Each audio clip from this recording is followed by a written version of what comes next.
Olá, seja muito bem-vindo. Nós estamos estudando o livro de Oséias. Bora lá?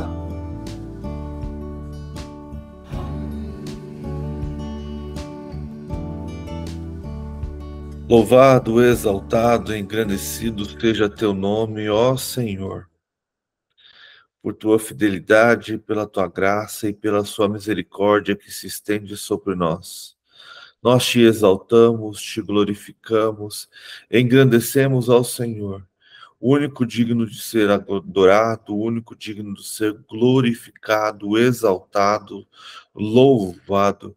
Toda honra, toda glória, todo poder, toda a adoração sejam dados a ti, Senhor, pois só o Senhor é Deus, só o Senhor é digno, só o Senhor é merecedor de todo poder, de toda honra, de todo louvor, de toda adoração, de toda exaltação. Só o Senhor é digno, pois só o Senhor é santo. Santo, santo, santo é o Senhor Deus Todo-Poderoso, Criador dos céus e da terra, aquele que foi, que é e que há de vir. Nós glorificamos o teu nome, exaltamos o teu nome e desejamos a tua presença. Obrigado, Senhor, por tudo que tem feito em nossas vidas. Obrigado pelo fôlego de vida. Obrigado pela misericórdia do Senhor que se renovou mais uma manhã sobre nossas vidas.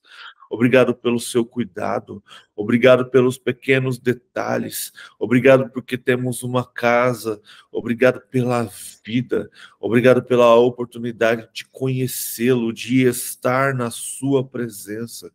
Obrigado pelo alimento sobre nossa mesa, obrigado pelos relacionamentos, obrigado por teu amor, por tua graça, obrigado por nos arrancar do lamaçal.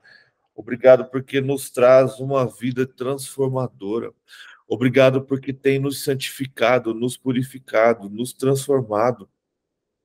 Obrigado porque tem nos enchido do teu espírito. Obrigado porque tem nos ensinado a andar nos teus passos. Obrigado por tudo, Senhor. Obrigado, Jesus, porque se fez homem, encarnou dentro de sua própria criação. E assim como homem, teve que aprender, teve que obedecer, teve que viver a vida que nós deveríamos viver. Mas o Senhor viveu a vida que deveríamos viver e venceu sem cometer pecados. Foi manso, foi obediente até o fim, e essa sua obediência o levou à cruz. Obrigado porque não desistiu de nós, mesmo podendo, mesmo em seu coração desejando não passar por este cálice, mas foi obediente ao Pai até o fim, e assim derramou o seu sangue por nós. Obrigado porque na cruz levou os nossos pecados e nos conectou com o Pai. Obrigado, Jesus, porque ressuscitou, e a sua ressurreição nos dá vida eterna, nos dá a certeza de um amanhã ao seu lado, reinando contigo. Louvado, exaltado, engrandecido seja teu nome. Obrigado porque deixaste o Espírito Santo para habitar em nós e assim manifestar todo o seu poder, sua glória sobre nossas vidas, aonde possamos aprender a ministrar e ser ministrados pelo Senhor. Obrigado, Senhor, por tudo que faz, por tudo que está fazendo em nossas vidas. Louvado, exaltado e engrandecido seja o teu nome, Pai. Obrigado por tua fidelidade, pela sua graça e por este amor derramado por nós, que nos traz essa conexão, essa ligação com o Senhor eternamente. Louvado e exaltado seja teu nome. Espírito Santo, vem nesta manhã ministrar aos nossos corações, vem falar conosco através da tua palavra, que possamos ter uma compreensão de tudo que o Senhor fez e de tudo que o Senhor está fazendo nesses dias, que ao lermos algo que foi descrito num passado, ao lermos profecias do profeta Oséias, que possamos trazer lições para estes dias, que possamos trazer aprendizado para esses dias, que não seja apenas uma narrativa histórica, mas que possamos aprender com tudo o que aconteceu com este povo, para que não vivamos de novo todas estas situações, Pai. Louvado seja teu nome. Espírito Santo, derrama sobre nós, conforme a tua vontade e conforme o teu querer, poder, os teus dons, dons de sabedoria, conhecimento, profecia, dons como fé, milagre e amor, discernimento de espírito, língua e interpretação, para que possamos ser cheios do teu Espírito, para que possamos, com toda a ousadia e poder, levar o evangelho do reino aonde estivermos. Tudo isso para a honra e para a glória do teu santo nome, para que o Senhor seja louvado e exaltado hoje e sempre. Ministra aos nossos corações através da sua palavra e que possamos verdadeiramente remoer isso durante dias, para que a compreensão e o entendimento verdadeiro entre em nossa mente e em nosso coração. Para a honra e glória do teu santo nome, Senhor.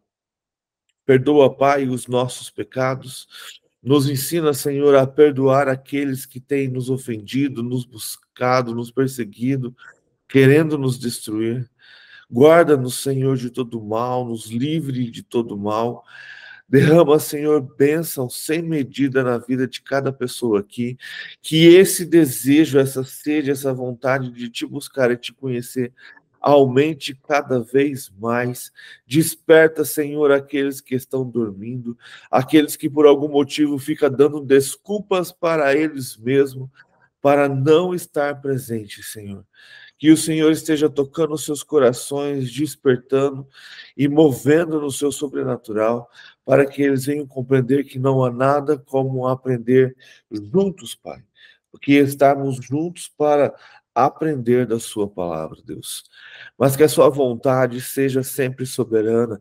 Este momento, essa leitura, este grupo, isso aqui é para ti, para que o Senhor seja glorificado, para que o Senhor seja honrado, só para que o Senhor apareça, para que juntos nós possamos aprender cada vez mais e mais da tua palavra, Senhor. Louvado, exaltado seja teu nome, Pai querido. Te peço pela nossa nação, venha despertar a sua igreja, venha arrancar a sua igreja deste coma profundo que eles têm vivido, Senhor. Chega de águas apenas até o tornozelo, que a sua igreja aprenda a mergulhar verdadeiramente em tua presença. Aprenda, Senhor, a viver uma vida totalmente entregue a Ti, uma vida de santidade, de oração, de jejum, de estudo da palavra, Senhor. Pessoas que desejam estar na Tua presença, independente do horário, Pai. Que as pessoas realmente tenham tempo para se entregar a Ti, que as pessoas realmente tenham tempo para viver uma vida de santidade, de busca da tua presença, Pai. Que a igreja desta nação venha a entender que somente com oração há transformação, somente com oração poderemos viver o avivamento que Deus tem prometido nos últimos dias sobre nossa nação. Mas para isso é necessário que a igreja desperte. É necessário ter filhos maduros que buscam e compreendem a palavra do Senhor todos os dias, não apenas crentes que se dizem cristãos, mas que apenas no domingo são frequentadores de um clube, frequentadores de uma igreja, frequentadores de uma instituição e no final não percebem, mas se tornam religiosos. Ó Deus, tem misericórdia, Pai, deste povo, tem misericórdia de nossas vidas, para a honra e para a glória do teu santo nome, para que o Senhor seja louvado, para que o Senhor seja glorificado, hoje e sempre, Senhor. Traga paz, Senhor, para Israel, traga paz para Jerusalém, Derrama, Senhor, a tua graça e do seu ministério sobre aquele lugar, para que através de coisas sobrenaturais, judeus e as pessoas do Ocidente Médio, os árabes, venham reconhecer Yeshua como Messias, para a honra e para a glória do teu santo nome, para que o Senhor seja louvado, para que o Senhor seja engrandecido hoje e sempre. Não deixe, Senhor, que palavras venham trazer enganos. Não deixe, Pai, que a vida dessas pessoas sejam transformada pelo mal, Senhor. Que todo mal caia por terra, Pai. Que aquele povo ali no Oriente Médio, Senhor, venham reconhecer Jesus como Messias. Que eles venham ser transformados de maneira sobrenatural, Pai, para que a plenitude do teu Espírito se cumpra naquele lugar, para que o último judeu reconheça Jesus como o Messias, e aí sim veremos o seu retorno e a sua glória. Traga paz, Senhor, para todas as nações, que este conflito, Pai, que este conflito que está surgindo no mundo, Senhor, traga verdadeiramente aquela paz que esperamos, que vai trazer a paz verdadeira do fim de todas as coisas. Tudo isso, Senhor, para a honra e glória do teu santo nome. Capacita-nos, Pai, a permanecer em pé, fiéis na palavra e fiéis ao Senhor. Tudo para a honra e glória do teu nome, para louvor do teu nome, para que o Senhor seja exaltado e glorificado hoje e sempre, em nome de Jesus. Amém. Bom dia, senhor Vanderlei.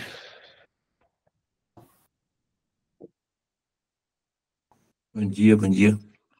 Bom dia. Cadê ele? Beleza? Beleza. Então vamos lá, a gente está estudando então o livro de Oséias e hoje a gente conclui ele. E é interessante trazer algumas coisas que a gente viu e aprendeu, como o capítulo 14 é pequeno. Vamos dar uma pequena passada assim durante o que a gente viu. Então a gente tem ali Oséias, que provavelmente era do Reino do Norte, provavelmente ali em Samaria ou então ali em Betel, mas ele estava ali no Reino do Norte. E é interessante que eu tenho um livro aqui, ele traz que Oséias viveu durante 7 reinados no Reino do Norte. Ele começa no finalzinho do reinado de Jeroboão II, e todos esses reis foram infiéis. E Jeroboão II ele reinou por 41 anos ali em Israel.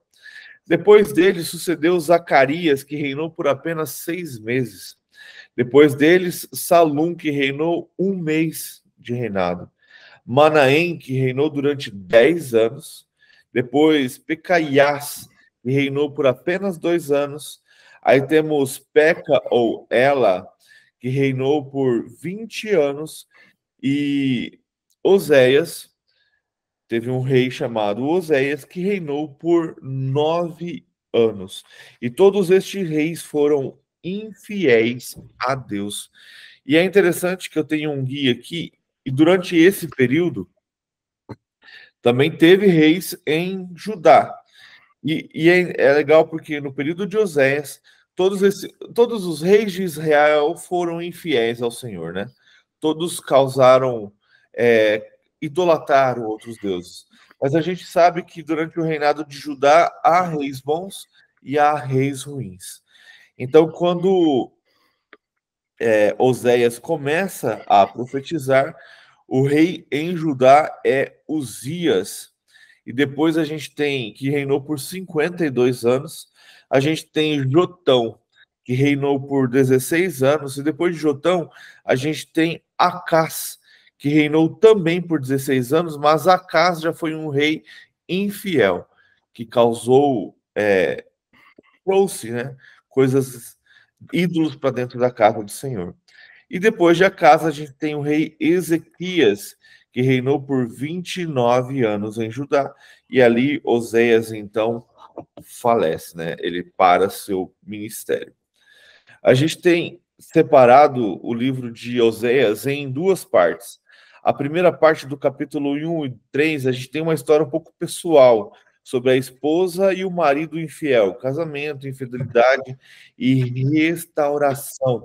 E do 4 ao 14, ele fala sobre a nação, a partir a nação infiel e o Deus fiel, né? Então ele fala sobre infidelidade, castigos e restauração.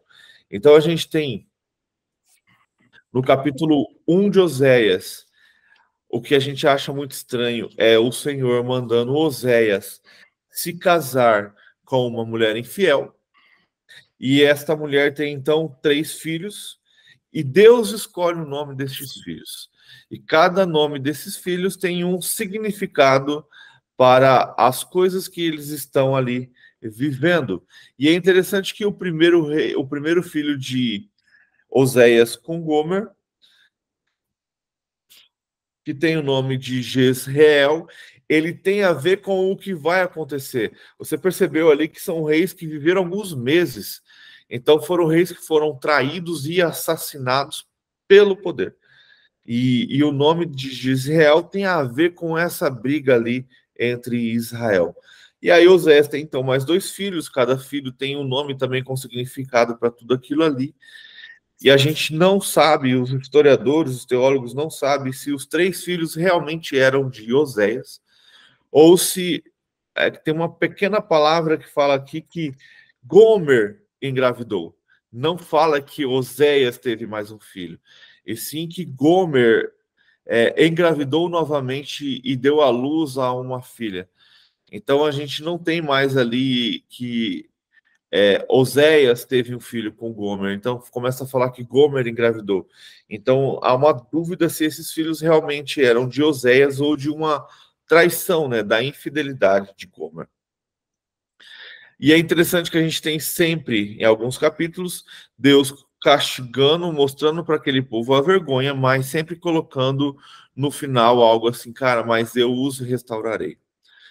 No capítulo 2, a gente tem o castigo do Senhor sobre Israel, a ira atrás de diamantes. Deus começa, então, a colocar ali no profeta Oséias palavras vindas dele com esse sentido de traição, de adultério, de infidelidade do povo de Israel com o povo de Deus, e que Deus deixa bem claro que mesmo os arrancando do Egito, trazendo para eles uma nova vida, eles continuam traindo ao Senhor. No capítulo 3, a gente tem a reconciliação de Oséias com a mulher. Então, Deus faz Oséias se reconciliar com essa mulher. A gente não fica bem claro se é Gomer ou se é outra, mas se ele manda se reconciliar, significa que Oséias percebe essa infidelidade dessa mulher, manda ela embora, e Deus pede para que ele se reconcilie. O que Deus está querendo fazer? Mostrar para Oséias como ele age. Então, ali a gente tem Deus que culpa Israel de adultério, culpa Israel de traição e fala que abandonará Israel porque Israel se afastou dele. Então ele vai deixar com que Israel se afaste, mas ele deixa bem claro que ele voltará. E Israel voltará a ser seu povo, Israel voltará a adorar ao Senhor nos últimos dias. Bom dia, Fabiana. Bom dia para todos. Bom dia, bom dia. E aí a gente continua no capítulo 4, então agora a gente começa as acusações sobre Israel. A gente já não percebe mais essa vida de Oséias, nem falando sobre sua mulher. Então é os julgos do Senhor e as consequências do que vai acontecer com Israel por eles não mudarem, por eles não escolherem a adorar ao Senhor, e sim a adorar outros deuses.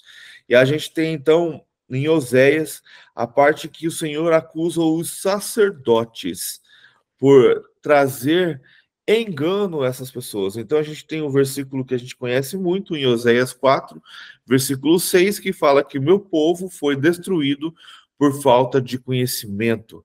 Ou então, meu povo padece por falta de conhecimento. Então, a gente está vendo aqui Deus deixando bem claro que a falta de conhecimento pode destruir uma nação.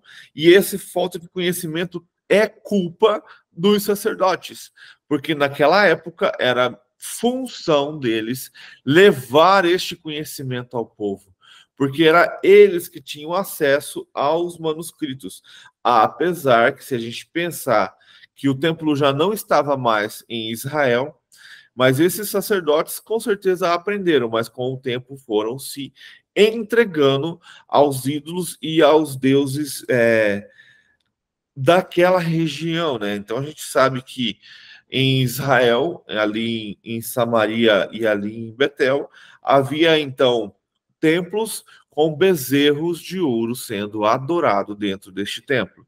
Então os sacerdotes estavam ensinando o engano. E é bem interessante que o Senhor deixa bem claro que mesmo que eles busquem com gritos, com súplicas, com cortes, se o seu coração não estiver voltado para o Senhor, de nada vai adiantar. Então a gente tem Deus deixando bem claro sobre isso. E é bem interessante que é nesse capítulo também que o Senhor fala sobre as prostitutas cultuais. Então, mulheres que faziam cultos onde se entregavam para provavelmente terem filhos e esses filhos serem entregues ao deus Baal como sacrifício, como era praticamente assassinatos que aconteciam ali. E Deus está deixando bem claro que não só as mulheres, como os homens que praticam essas coisas serão castigados. E o povo começa a entrar numa ruína, e isso tudo é culpa do governo e dos sacerdotes que ali estão, porque está conduzindo a nação a tudo isso. E aí a gente continua no capítulo 5 com o julgamento de Israel, Deus deixando bem claro, mandando os sacerdotes ouvirem e prestarem atenção, porque e toda a família real, porque o castigo do Senhor virá ali sobre Israel, sobre Efraim e até sobre Judá, por causa de seus maus caminhos e de sua prostituição.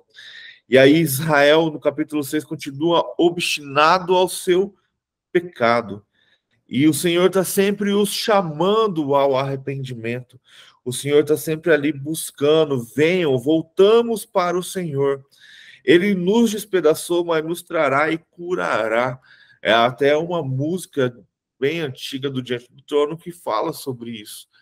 Mas mesmo esse povo sendo destruído, esse povo sendo massacrado, eles continuaram se afastando do Senhor. E é bem interessante que o Senhor usa uma palavra chamada, falando no capítulo 7, ali, no capítulo 6, no versículo 7, fala sobre a cidade de Adão. E isso a gente vê Deus dando essa comparação com o pecado de Adão sendo tão ali colocado no meio daquele povo, né? A gente até estava lendo, pois desejo misericórdia e não sacrifício, conhecimento de Deus em vez de holocausto. Então Deus deixa claro o que ele deseja ali. Mas ele fala que na cidade de Adão eles quebraram a aliança e me foram infiéis. E aí a gente tem um comentário gigante aqui, mas que existiu essa cidade do outro lado do Jordão, mas que eles viviam, então, essa infidelidade que recorda o que Adão fez no jardim. E o capítulo 7, então, ele continua falando sobre essa ousadia, essa traição de Israel. Ele não para com aquela mensagem, fala de seus pecados, do seu envolvimento com as outras nações, que isso vai trazendo fúria e vai trazendo castigo sobre eles.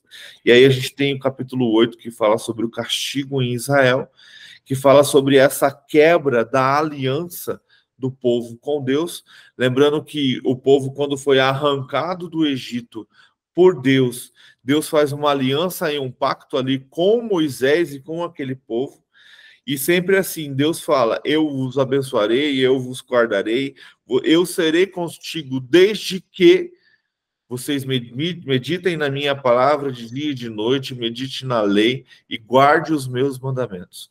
Então, a partir do momento que você deixa de buscar ao Senhor, deixa de falar com o Senhor, o Senhor você começa a se afastar do Senhor e o Senhor começa a deixar com que você se afaste. E isso vai trazer, então, grandes castigos, grande prejuízo, seca, destruição. Então, o caminho que cada um segue ali traz tudo isso. O capítulo 9 continua com esses castigos de Israel, por ser uma nação, então, que se prostituiu e abandonou o seu Deus. E continua no capítulo 9, então, sobre isso. E Deus vai ali falando, né, sobre essas traições, sobre esses sacrifícios que não mais agradam ao Senhor, mesmo eles tentando ali, mas o coração deles era voltado para outros deuses. É muito fácil a gente ver na tribo de Israel essa dualidade, né, de ter esses deuses de cananeus ali dentro dos templos, né, dentro de Israel, dentro de suas próprias casas, e às vezes se lembrando então do Deus que os arrancou do Egito, mas fazendo aquela mistura, aquela salada que a gente sabe que é algo que Deus não gosta, principalmente porque esses outros deuses pedem sempre sacrifício.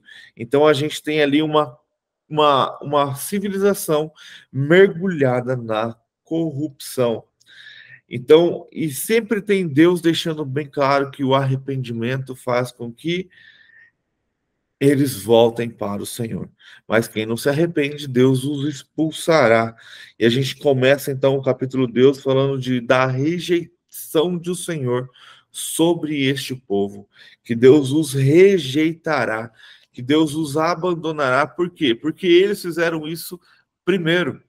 Mas a gente sabe que no final Deus deixa bem claro que se eles buscarem, Deus não deixará de ouvi-los, mas precisa buscar então de todo o seu coração. E aí a gente tem falando sobre vergonha, sobre sacerdotes idólatras que rejeitam ao Senhor, mas a gente tem um texto assim bem interessante que fala sobre busque o Senhor até que ele venha. Então a gente precisa ter isso em nossa mente, né? O profeta Ezequiel está falando ali no capítulo 10, no versículo 12, né? Falando sobre semear retidão para si, colher fruto de lealdade, fazer suco em seu solo não arado, pois é hora de buscar o Senhor até que ele venha e faça chover justiça sobre vocês. Mas vocês plantam impiedade e colherão o mal e comerão fruto do engano.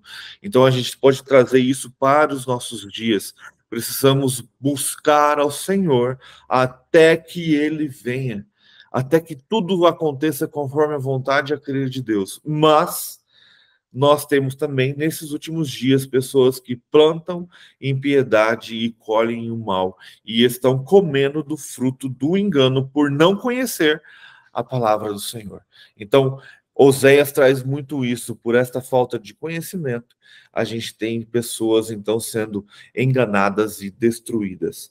O capítulo 11 fala sobre o amor de Deus por Israel. Então Deus deixa bem claro, quando Israel era menino, eu os amei. Quando do Egito chamou de filho e os tirou daquele lugar. Mas mesmo assim, eles oferecem sacrifício aos Baalins e queimam incensos e buscam outros deuses. E Deus vem com o castigo, né? Para que, acaso voltarão ao Egito, à Síria, e tipo, vocês vão se tornar escravos novamente ou até vão morrer. Então arrependam-se, né? Deus fala para eles se arrependerem. E tem aqui no versículo 8 do capítulo 11 algo que eu acho maravilhoso, que é Deus fala: como posso desistir de vocês? Como posso desistir de você, Efraim? Como posso entregá-lo nas mãos de outros, Israel? Como posso tratá-lo, como tratei Adma, que a gente sabe, e Zeboim, que são cidades que viviam ali ao redor de Sodoma e Gomorra. O meu coração está enternecido, despertou-se a minha compaixão sobre ali o povo de Israel.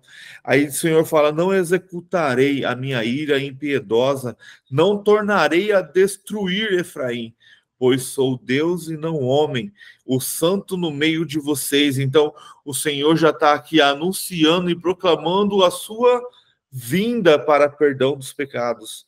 E aí ele termina falando que eles o seguirão, o Senhor.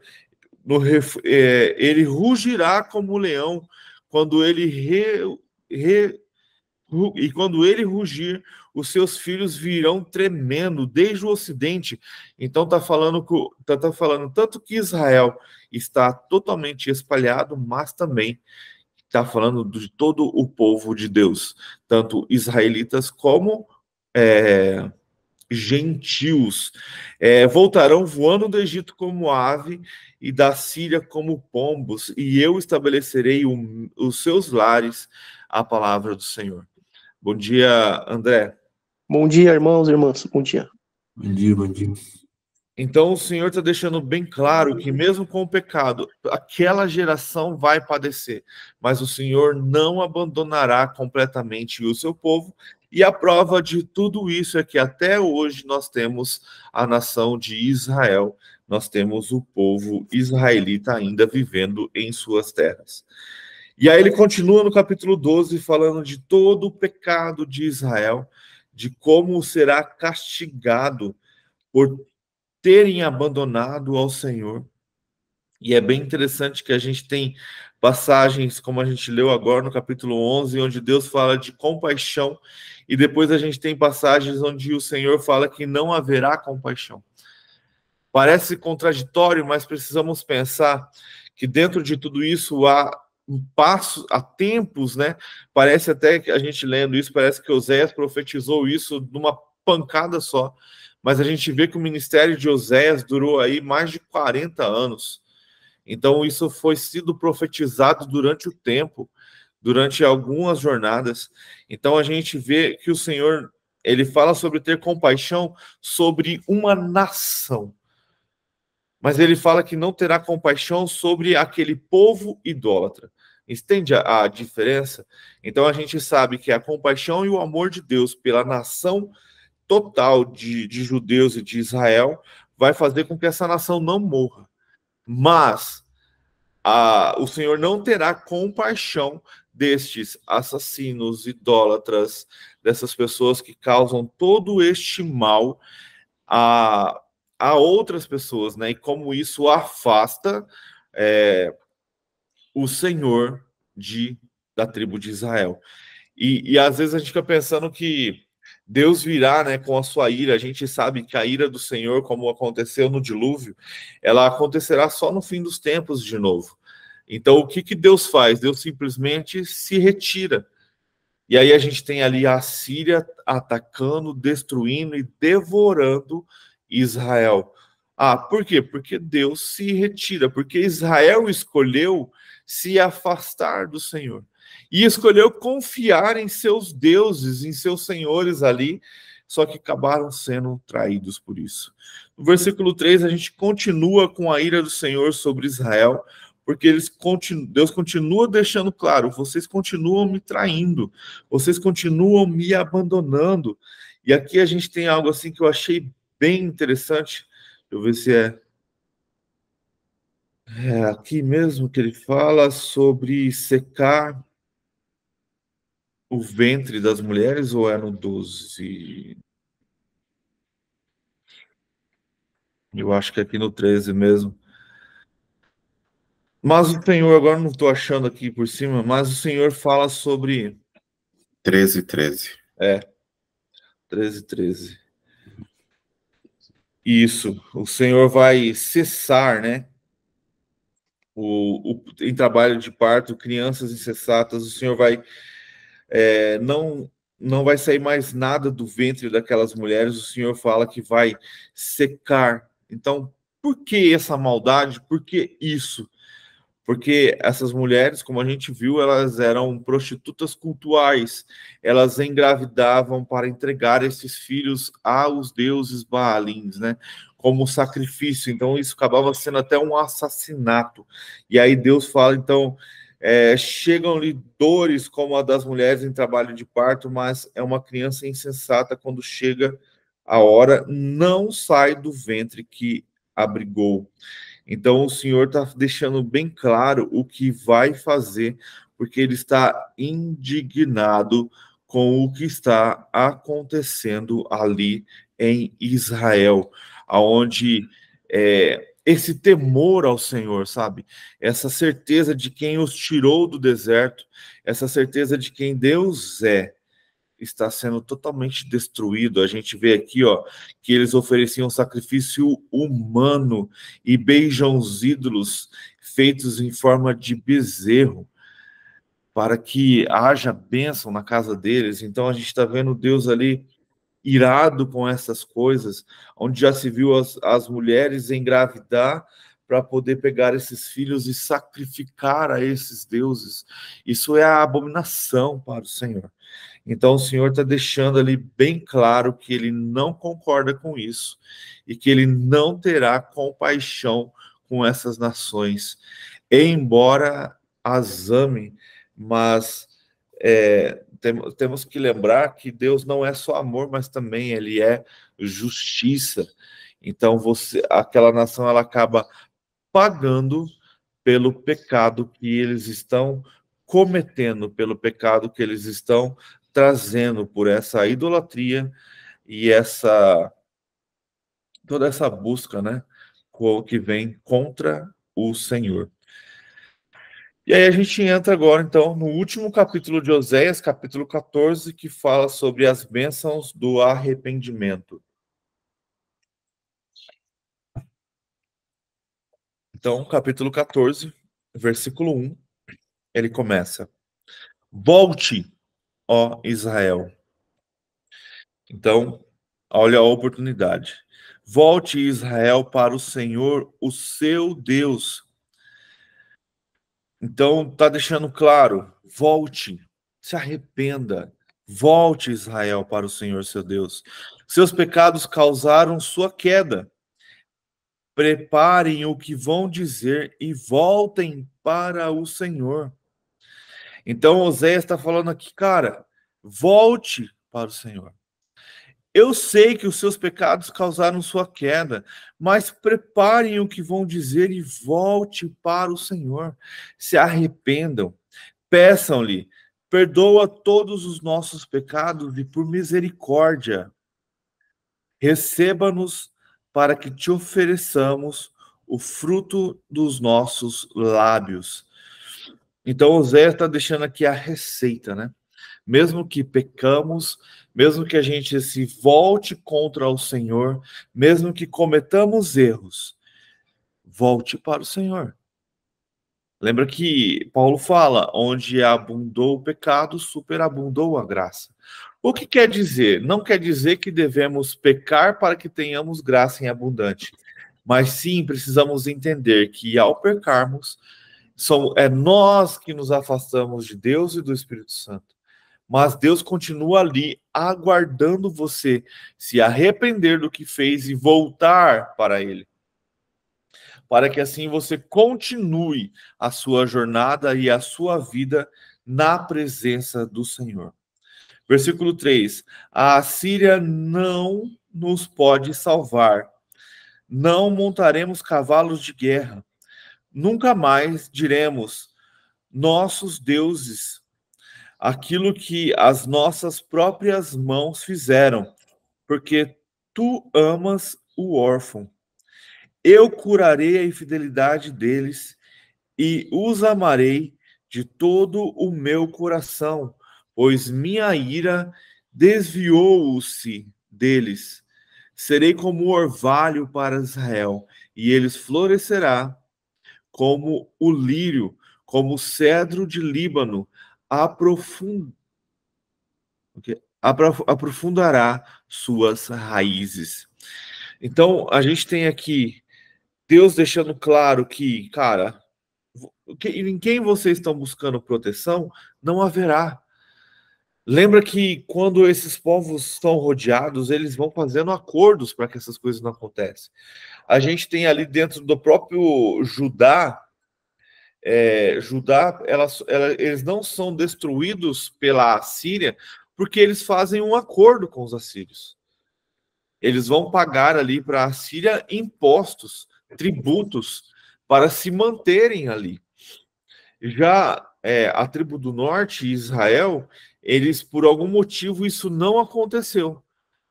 Ou mesmo que tenha acontecido, durou pouco tempo. E a Assíria, então, veio e conquistou e dominou todo o território de Israel. E aí a gente tem o Senhor falando ali, olha, tá até na minha versão aqui, tá até entre aspas, eu curei a infidelidade deles. Não, eu curarei a infidelidade deles e os amarei de todo o meu coração. Só basta arrependimento. Olha como Deus é maravilhoso. Pois a minha ira desviou-se deles. Serei como orvalho para Israel, que é o que traz ali, então, vida, né, para uma floresta. E essas árvores, né, se aprofundarão a raiz quando buscarem ao Senhor. Versículo 6. Seus brotos, seus brotos crescerão, seu esplendor será como o da oliveira, o da oliveira, sua fragrância como o do cedro do Líbano. Então o Senhor está falando de crescimento, de bênção, de transformação, mesmo depois de todo o pecado. Então Deus está deixando claro que o arrependimento traz cura, traz transformação. Versículo 7. Os que habitavam a sombra voltarão, reviverão como o trigo e florescerão como a videira, e a fama de Israel será como a do vinho do Líbano. Olha que interessante, reviverão como o trigo. Sabia que o trigo, se você passar por cima dele, andando ou até mesmo de carro, ele, na hora você vai ver que ele vai descer. Mas, com o passar do tempo, ele sozinho se levanta. Então, o Senhor está comparando aqui Israel como o trigo, que uma vez ali caiu. A gente sabe que aquele povo no passado padeceu e morreu pelos seus pecados, mas quando a gente fala de nação, ela se levanta. Ela se levanta novamente. E o trigo acontece isso. O trigo, ele, quando você passa por cima com o carro ou pisa, ele cai. Mas ele depois se levanta. A única coisa que faz com que o trigo morra é se você quebra ele. Se você o quebrar, e aí então não tem mais jeito. Aí o trigo não se levanta mais. Mas quando ele só é amassado, ele volta a se levantar. Então o Senhor está falando isso para Israel. O Senhor está falando, olha, eu não derramei minha ira sobre vocês. Então a gente está vendo ali, é como se fosse um trigo pisoteado. Mas quando isso para e o tempo passa, esse trigo volta a se erguer. Versículo 8. O que Efraim ainda tem? O que Efraim ainda tem como ídolos? Sou eu quem lhe respondo, e dele cuidarei. Sou como um pinheiro verde. O fruto que você produz de mim procede. Quem é sábio? Aquele que considera essas coisas. Olha isso. Quem é sábio? Aquele que considera estas coisas, que tem discernimento. Aquele que aquele que as compreender. Os caminhos do Senhor são justos. Os justos andam neles, mas os rebeldes neles tropeçam. Olha esse ensinamento que finaliza o livro de Oséias. Quem é sábio? Aquele que ouve tudo isso que eu ensinei, aquilo que ouve tudo que o Senhor diz Esse é considerado sábio, que tem discernimento e que compreende todas essas coisas. A esses, os caminhos do Senhor são justos, e os justos andam neles. Mas aquele que é rebelde, aquele que se volta contra o Senhor, tropeçam. Lembrando que o rebelde não é aquele que não conhece. Para você ser rebelde, você tem que se rebelar contra algo ou alguém, né? A gente tem ali a história de Adão, que ele se rebelou contra Deus quando ele comeu do fruto que Deus falou para não comer. Aquilo se torna uma desobediência, então aquilo se torna uma rebelião. Adão foi rebelde com as coisas que Deus falou para ele não fazer. Diferente de Eva, que foi enganada ao comer o fruto. Mas Adão não foi enganado. Adão comeu o fruto porque assim ele desejou, assim ele quis. Então a gente pode dizer que Adão naquele momento se rebelou contra o Senhor. E a gente está vendo aqui, então, que aqueles que são rebeldes tropeçam. Então, para você ser rebelde, você precisa conhecer. Então, a gente tem aqui um povo, uma nação que conhece a história. Porque essa história desse povo que atravessou o Mar Vermelho a seco, esse povo que conquistou toda a terra de Canaã, essa história ela era passada ao ponto de até todos ao redor, os cananeus ali, todos os eus da vida que tinha ali em volta, conhecia a tribo de Israel e sabia das coisas que fizeram. E sabiam o que os seus deuses fizeram. Então, para o povo de Israel não era algo desconhecido totalmente. Pode ser que seja algo esquecido, algo que não seja tão cogitado e passado de mão em mão. Mas eles conheciam e sabiam o que Deus tinha feito. Era um povo que tiveram reis como Davi e Salomão. Pessoas que ali foram, por exemplo, o rei Davi, ele mesmo sendo rei, ele ia ao tabernáculo, né, ali onde estava a Arca da Aliança, adorar ao Senhor 3 vezes por dia. Então a gente tinha Davi ali como um grande rei. Cara, e essas histórias são passadas, são contadas. Mas mesmo assim o povo escolheu criar ídolos para si, criar estátuas, criar pequenos ídolos, que eram os ídolos domésticos que eles usavam em casa, que usavam no pescoço, para assim colocar outros deuses no lugar do Senhor. E aí eu acredito que para o nosso tempo nós temos que aprender o que com tudo isso que a gente viu no livro de Oséias. Primeiro, a compaixão e a misericórdia do Senhor, ela é gigante. Segundo, Deus nos avisa que estamos trilhando caminhos errados, que estamos nos afastando dele. Deus sempre levanta alguém ou alguma coisa para avisar, olha, esse caminho que você está seguindo é caminho de mal, é caminho de perdição, é caminho de destruição. Volte para o Senhor, volte para mim, que eu o receberei. E assim como diz o Senhor, né, sararei a sua terra e serei contigo. Como ele disse aqui, darei um orvalho novo, farei com que vocês tenham frutos, farei com que vocês voltem a crescer. Mas vocês precisam se arrepender e voltar. Para nós é a mesma história. Mesmo que caiamos em pecado, precisamos nos arrepender e voltar ao Senhor. E como este engano contado aqui em Oséias, e este engano muitas vezes por falta de conhecimento, tem tocado e invadido a igreja deste tempo que a gente tem vivido.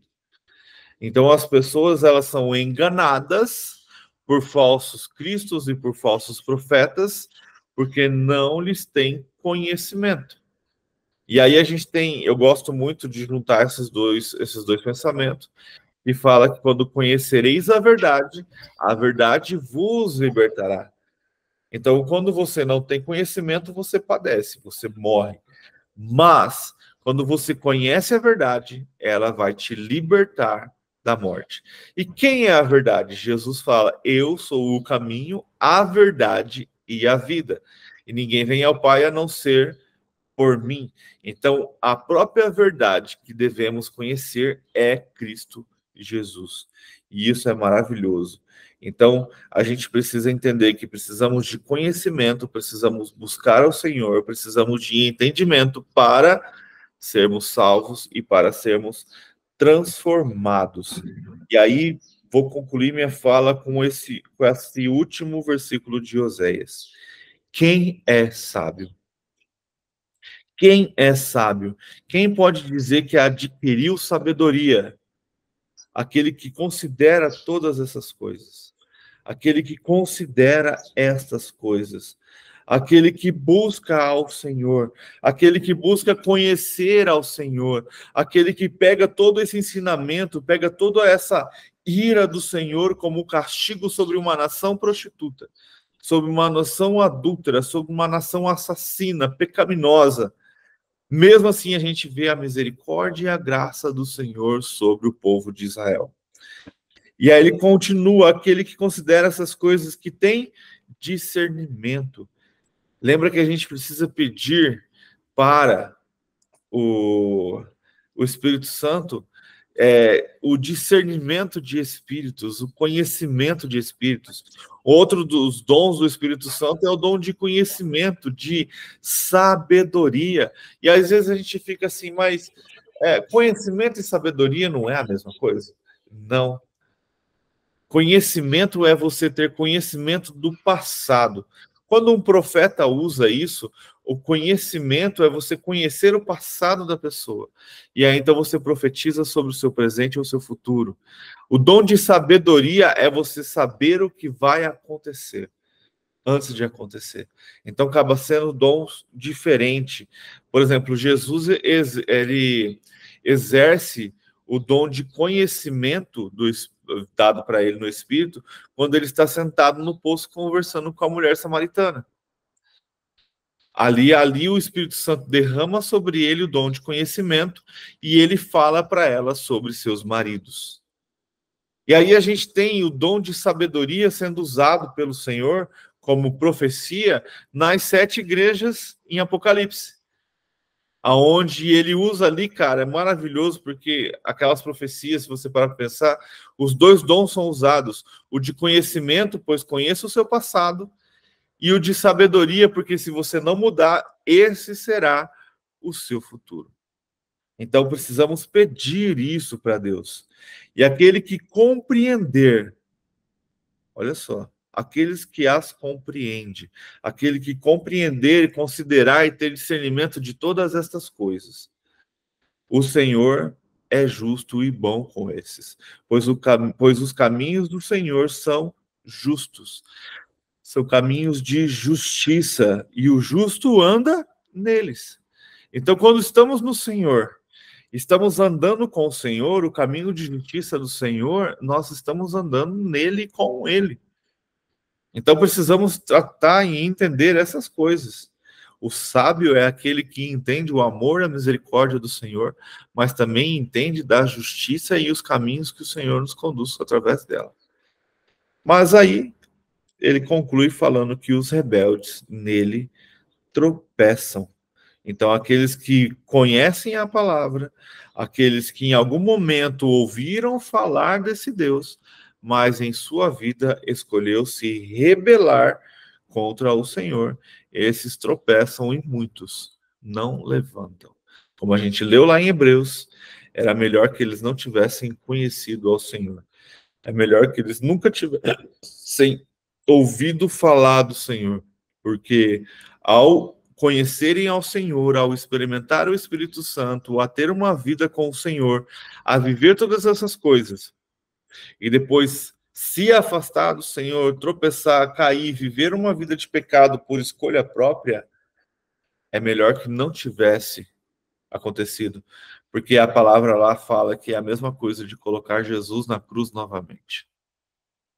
E como isso é pesado se a gente parar para pensar. Então, o amor e a ira do Senhor são coisas que são complementares, que andam juntas. Então, que a gente não seja rebeldes, mas sim que sejamos sábios e que a gente, então, considere todas essas coisas que a gente entenda que a Bíblia, de Gênesis a Apocalipse, fala sobre o Senhor e sobre a sua vinda, sobre o seu amor, sua graça, sua justiça, seu perdão, sua misericórdia. Olha como essas coisas são muito maiores, mas também fala sobre sua justiça, sobre sua ira, seu castigo. Então precisamos estar abraçados e firmados com o Senhor. Lembrando que para hoje ainda temos algo a mais que aquele povo. Nós temos o Espírito Santo em nós, habitando em nós e nos dando conselho e nos ensinando a ser sábios, a seguir o caminho do Senhor. Fechou? Se alguém quiser colocar alguma coisa, comentar, fique à vontade.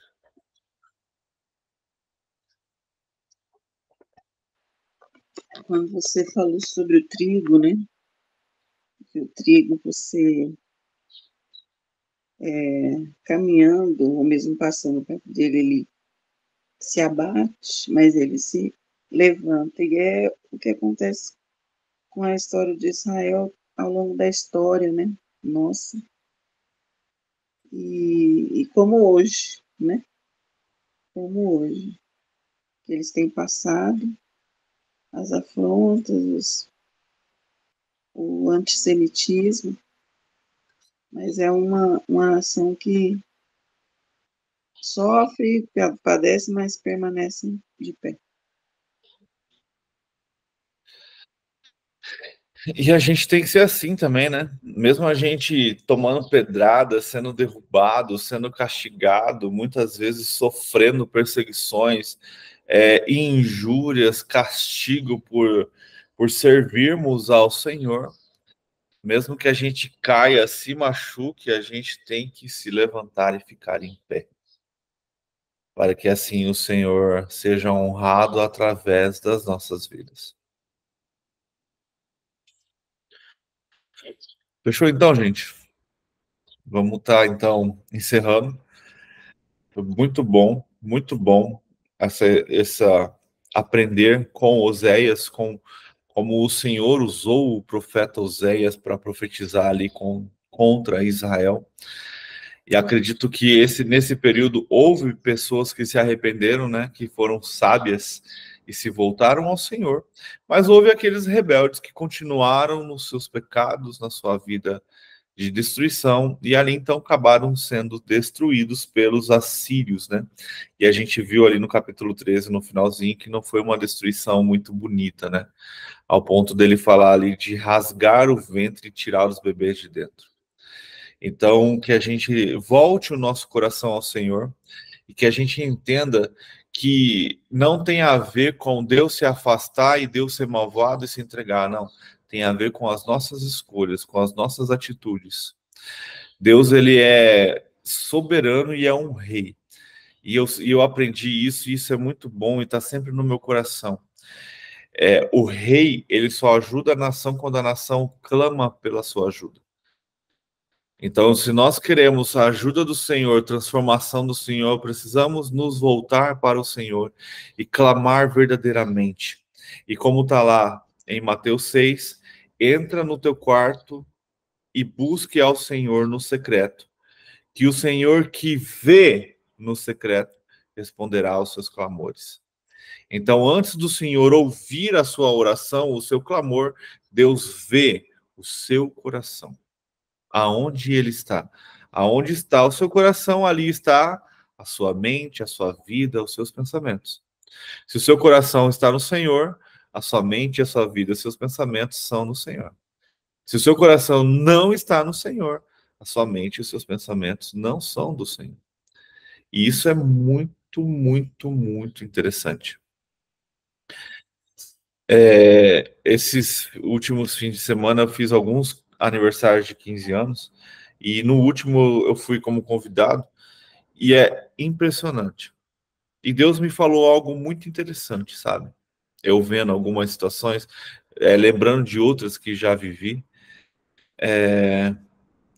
como a gente sabe muitas vezes, a gente acha que todas as nossas orações são ouvidas e respondidas. Mas a palavra do Senhor, em alguns lugares, fala sobre orações interrompidas. Pensa comigo, de verdade.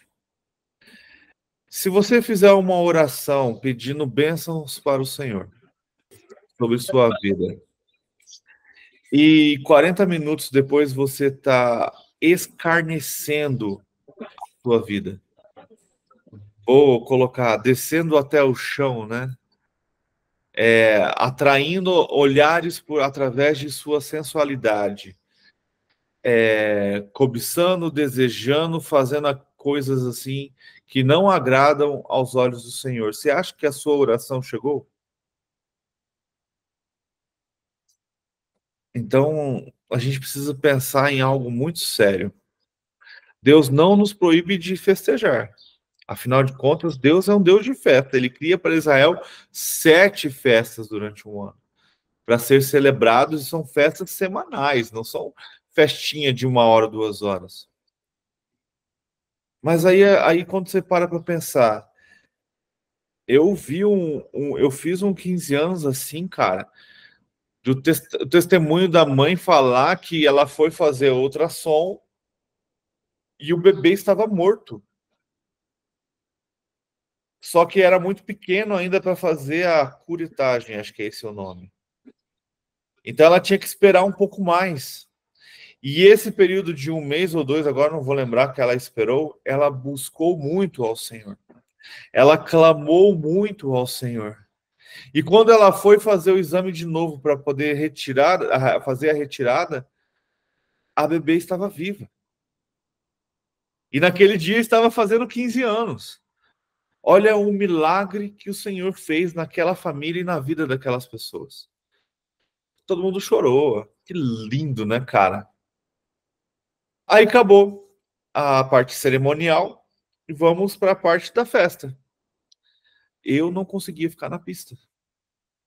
Lembrando que eu trabalho com fotografia, então os meus olhos estão... Eu os treinei para estar atento a todas as coisas. E quando você está atento a todas as coisas, você vê o que você não quer ver. Porque não é porque você está buscando aquilo, é porque os teus olhos estão olhando tudo aquilo. E ali, cara, eu fiquei assim, caraca, como pode? Eu tinha que sair da pista para não continuar pecando, entende? E o meu pecado era dobrado, porque não era só no olhar, mas era também no julgamento. E aquilo estava me incomodando, então eu saía, ficava de longe, assim, olhando superficial, se algo acontecia de diferente, porque já tinha feito o que precisava ser feito ali. E ali, conversando com um amigo meu, a gente ficou um tempão, aí de vez em quando ia lá, fazia 2, 3 fotos, porque você via que entrava alguém que não tinha entrado na pista, aí já saía fora. E aí aquela mesma pessoa que louvou, agradeceu ao Senhor pelo que tinha acontecido, que era grata por tudo aquilo, estava com uma roupa minúscula depois dançando, como a gente acabou de dizer, até o chão. Então, aonde está o nosso coração? Aonde está a nossa mente? Entende? Então precisamos meditar sobre isso, pensar sobre isso. Tem outros 15 anos que não, que é totalmente uma festa voltada para o Senhor. Tem dança, tem momentos diferentes de alegria, sim, mas você não vê Deus ser totalmente deixado de lado depois de ser honrado, entende? Continua a festa, continua a alegria, continua a dança, mas já não é aquela coisa sensual, aquela coisa que provoca a ira do Senhor. Já é algo mais feliz, algo mais natural. Então precisamos estar cientes disso e buscando ao Senhor verdadeiramente todos os dias e tentar entender o que a gente está fazendo que pode fazer com que a minha oração seja interrompida. Em Pedro fala, não adianta nada se você ajoelha, clama, faz jejum, mas você não honra a sua esposa, a sua oração é interrompida, ela não chega no céu. Então que a gente esteja com os nossos olhos, com a nossa vida totalmente firmada no Senhor, e que não sejamos assim como esse povo, que clamava e buscava ao Senhor de lábios, mas o seu coração estava totalmente rebelde e repelindo ao Senhor. Fechou? E Diego, eu não consigo acabar 6 horas, né, cara?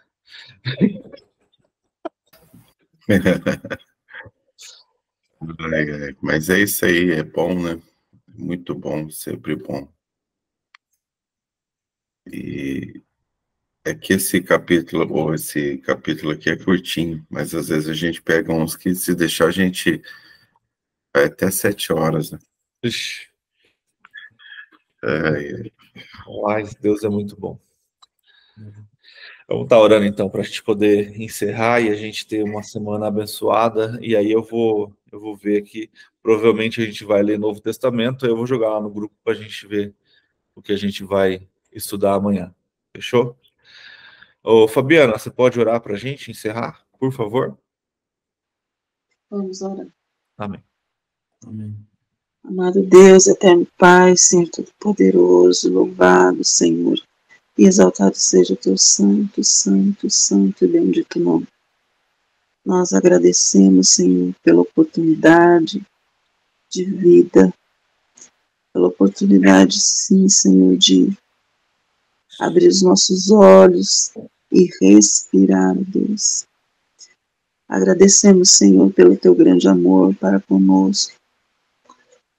Pedimos sim perdão pelas nossas falhas e pecados, Senhor. Ajuda-nos a estar olhando para o Senhor, meu Deus, e a buscar a tua face todos os dias, Senhor, que ainda temos, Pai. Louvado seja o teu nome, Senhor, pelas nossas famílias. E eu quero aqui, Senhor, pedir em favor daqueles que estão enfermos, ó Deus. Que o Senhor possa trazer a cura, Pai, se assim for, para a honra e glória do teu nome, Senhor. Esteja também com as famílias, ó Deus, abençoando, Senhor, livrando, Senhor, de todo mal, ó Deus. Também ser conosco, Deus, e nós cremos já que o Senhor está nos abençoando e estando conosco. Pedimos a tua presença, Deus. Pedimos a tua presença e a tua direção mais neste dia, Senhor. Em nome de Jesus, Senhor, nós louvamos e te agradecemos já. Amém. E assim a gente finaliza o livro de Oséias. Cara, que tempo maravilhoso. Foram 14 dias, 14 lições, 14 estudos, entendendo o que Deus estava fazendo e fez com o povo de Israel para aquele período e trazendo para nós também o que Deus tem feito e vai fazer em nossas vidas. E é maravilhoso ver como Oséias terminou o capítulo. Quem é sábio? Comece a fazer essa pergunta, questione isso e que Deus derrame sobre sua vida cada vez mais a sede de buscá-lo e de conhecê-lo. Que Deus possa te abençoar e a gente se vê numa próxima jornada sobre estudos da Bíblia.